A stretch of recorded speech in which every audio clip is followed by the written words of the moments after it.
everyone, welcome back. Hope you've been doing good. We're going to go through some of those movements in the strength that you might not be familiar with. So we have some goblet lateral lunges, we got Jane Fondas, and Pallet Press. So the first movement, goblet lateral lunge. You're going to have your feet about hip width apart. Make sure you're standing comfortably with good balance. And while you're holding that weight, you're going to take a big step out, plant that foot into the ground, make sure that big toe is pushing into the ground, activating that arch, and you're going to push your knee out, making sure that that knee tracks the toe. And you're sitting your hips back so the knee doesn't pass the toe. Try to keep that chest tall, and you're going to come back to center, do the same thing on the other side. You could stay on one side, each time going to the center position, or you could alternate sides to make it a little bit easier. That goblet position, you're going to have weight at your chest. If this is a dumbbell, you'd hold the dumbbell, you'd hold a water jug, you'd hold a backpack with some weight in it, and you're going to step into that lunge position, come back to center. So the Jane Fonda is going to be a hip abduction movement. You're going to be really focusing on targeting that glute med. So ideally you're going to have a flat wall. So you could use any wall in your garage, your home. You definitely don't want to use shoes if you're going to go against a painted wall. But ideally it's going to be completely flat, and you're going to lie all the way up against that flat wall. So you make sure that your hips and shoulders are stacked, your heels are against the wall, and we're going to pretend that this is a flat wall. And keeping your heel on that wall, you're going to bring that leg up as high as you can with control, and then back it down with control. At no point do you want that heel to come off the wall. You want to push it against the wall, and that toe, you don't want to point it out. You want to keep pointing it straight forward as you control this motion up and down. You could keep that head relaxed. You could have your hand. Just make sure that you're stacked shoulders, hips, as you go through this motion. So this is why it's important to have a flat wall. You don't want anything to be getting in your way and bringing that heel back and forth. And your final strength movement is going to involve the pallet press. This is going to be a core movement. It's going to be done with a band if you have one. You want something that's going to be fixed that you could pull that band against. So a heavy table, maybe even a chair would work. And obviously you could add more or less resistance with the band you have by doubling it up, looping it through, however you want to challenge yourself there.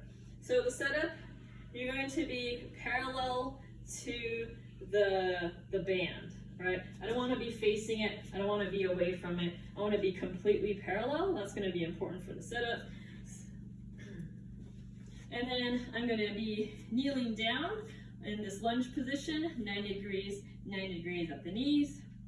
That band shouldn't have too much resistance at the start, which is right below the chest, that upper abdominal area. And I'm going to squeeze my glute, make sure I have a straight line from the head down to the shoulder, hip, knee. All right, so squeeze that butt cheek, make sure my hips are completely aligned with that band. And from this active position, keeping everything tight, I'm going to press straight out and back to the chest. So I have to use my core, my glutes, everything together in order for that band to not pull me and rotate me. So we're working on that anti-rotation that we've been doing. Okay, so if you don't have a band or a great setup there, you could always do a single leg Romanian deadlift. So same idea, you're working on that anti-rotation. That weight is trying to rotate you to one side and you're resisting. You're also making sure that that glute is working as you go through the motion. So tight core, big breath, align everything, and then you're going to kick back, keeping everything aligned as you sit back, and then you push into the ground and come forward. So even though the motion's a little bit different, you're going to be working very similar muscles. you're really activating that glute to be working, connecting it to the torso, and working on the anti-rotation strength. For your Metcon today, we're going to be working through 30 seconds of each movement, and finally at the very last part, you're going to have a 30-second rest, and you're going to move on to the next round. For the lateral step up, you want to be square to your step or box.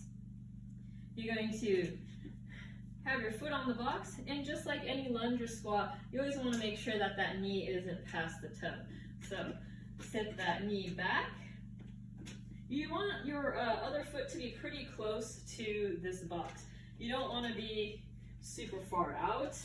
That's going to be really hard for you to step up onto. So you want to set yourself pretty close to that box, and obviously watch that knee.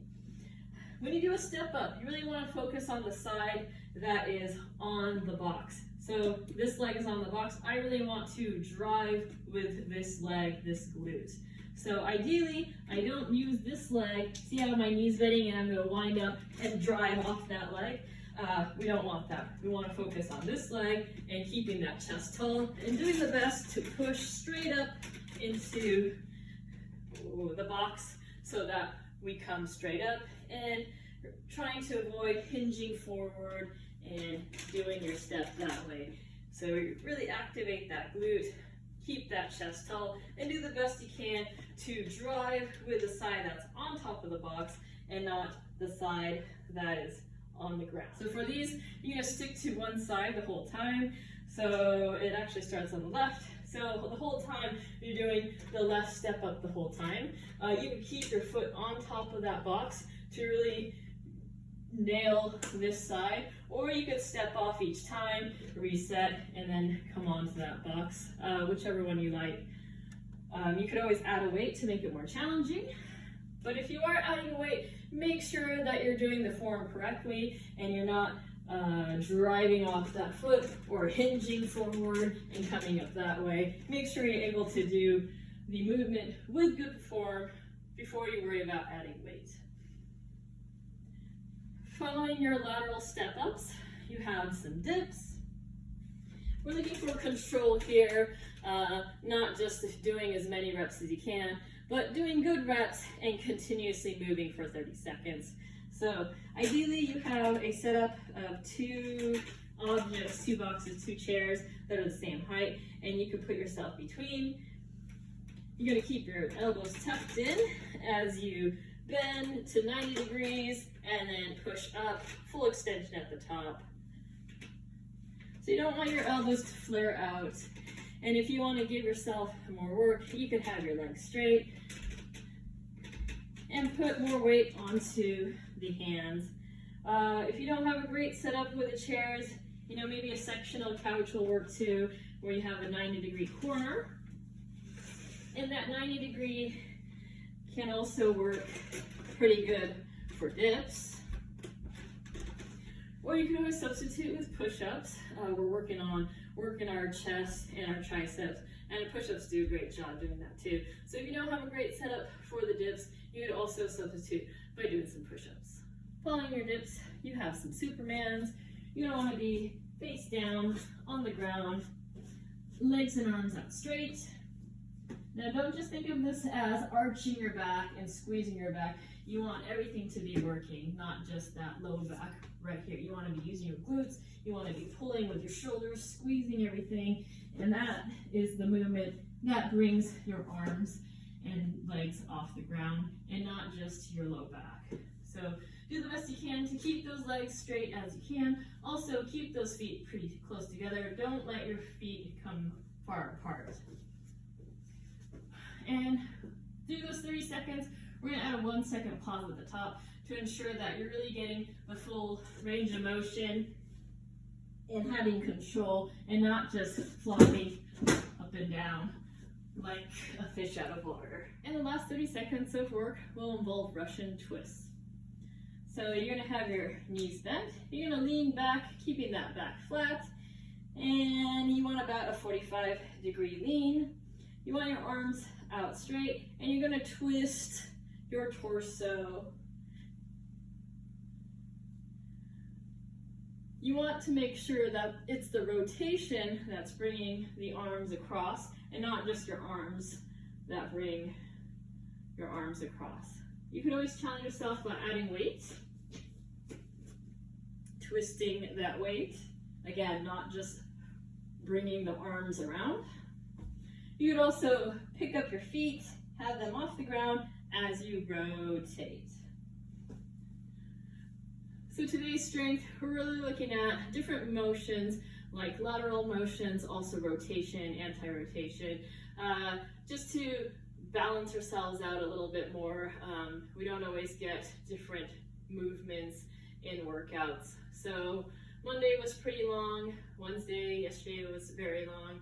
So we're gonna do something short, a little bit more involved with strength and balancing our bodies and not just doing the same motions over and over and over. So hope you enjoyed that, and your body's definitely gonna appreciate it. Thanks for watching, and I will see you soon.